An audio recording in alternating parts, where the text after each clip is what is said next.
Assalamualaikum warahmatullahi wabarakatuh. Perkenalkan, nama saya Muhammad Hamka, NIM 12011141465,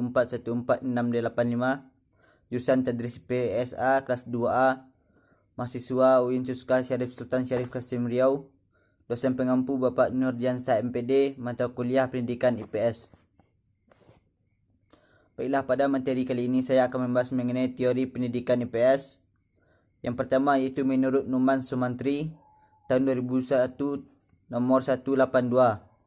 Pendidikan IPS adalah suatu penyederhanaan disiplin ilmu sosial, ideologi negara dan disiplin ilmu lainnya serta masalah-masalah sosial terkait yang diorganisasikan dan disajikan secara ilmiah dan psikologis untuk tujuan pendidikan pada tingkat pendidikan dasar dan menengah. 2. Menurut Trianto pada tahun 2010 nomor 171. Ilmu pengetahuan sosial IPS merupakan integrasi dan berbagai cabang ilmu-ilmu sosial seperti sosiologi, sejarah, geografi, dan lain-lainnya. Selanjutnya itu menurut Supardi. Ia mengatakan ilmu pengetahuan sosial merupakan kajian integrasi dari berbagai cabang ilmu-ilmu sosial dan humaniora. Yang keempat itu menurut M.J. Lagerfeld pada tahun 1995. Bahwa pendidikan IPS adalah upaya manusia dewasa membimbing manusia yang belum dewasa kepada kedewasaan. Yang kelima yaitu teori belajar sosial. Albert Bandura berusaha menjelaskan hal belajar dalam latar yang wajar. Dalam hal ini dia menjelaskan mengenai bahwa halnya latar laboratorium, lingkungan sekitar dan memberikan kesempatan yang luas kepada individu untuk memperoleh keterampilan yang lebih kompleks dan kemampuan melalui pengamatan terhadap tingkah laku model dan konsekuensinya. Teori tersebut lebih dominan dalam pembelajaran IPS kerana lebih menekankan pada sinergi antara sosial dengan pembelajaran. Selanjutnya itu materinya itu mengenai prinsip pendidikan IPS. Prinsip pendidikan IPS yang pertama itu prinsip konstruktivisme. Dalam pembelajaran IPS, penganut konstruktivisme kognitif berpandangan bahawa makna suatu realitas tidak terletak pada realitas itu sendiri, tetapi pada struktur mental atau skemata-skemata interpretasi yang terdapat di dalam pemikiran kognisi manusia. Prinsip yang kedua itu prinsip belajar sosial atau social learning.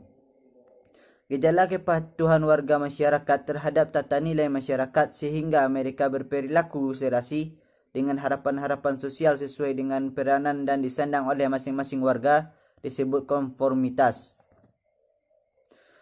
Materi selanjutnya itu berupa social science. Pengertian ilmu sosial bahasa Inggrisnya itu social science atau ilmu pengetahuan sosial. Inggris social studies yang adalah sekelompok disiplin akademis yang mempelajari aspek-aspek yang berhubungan dengan manusia dan lingkungan sosialnya. Selanjutnya itu tujuan social science, iaitu mempelajari semua aspek kehidupan masyarakat, masalah dalam masyarakat dan juga memiliki tujuan untuk mencapai kesejahteraan bagi masyarakat. Materi selanjutnya itu tentang social studies. Pengertian, social studies adalah ilmu-ilmu sosial yang disederhanakan untuk tujuan pendidikan. Sedangkan isi social studies adalah aspek-aspek ilmu sejarah, ilmu ekonomi, sosiologi, antropologi, psikologi, ilmu geografi, dan filsafat yang dalam praktik dipilih untuk tujuan pembelajaran di sekolah dan perguruan tinggi. Tujuan social studies. Tujuan utamanya itu untuk mengembangkan siswa menjadi warga negara yang memiliki pengetahuan, nilai, sikap dan keterampilan yang memadai untuk berperan serta dalam kehidupan demokrasi secara langsung. Dan selanjutnya kita lihat perbezaan antara social science dan social studies. Perbezaan social studies dengan social sciences iaitu terletak pada tujuan dari social studies dan social science tersebut, iaitu yang memiliki tujuan untuk mengembangkan dan juga mengajukan generasi dan konsep melalui sebuah penelitian ilmiah dengan membuat hipotesis guna menghasilkan teori ataupun teknologi baru. Sementara social studies memiliki tujuan bukan untuk kemajuan. Sekian presentasi saya.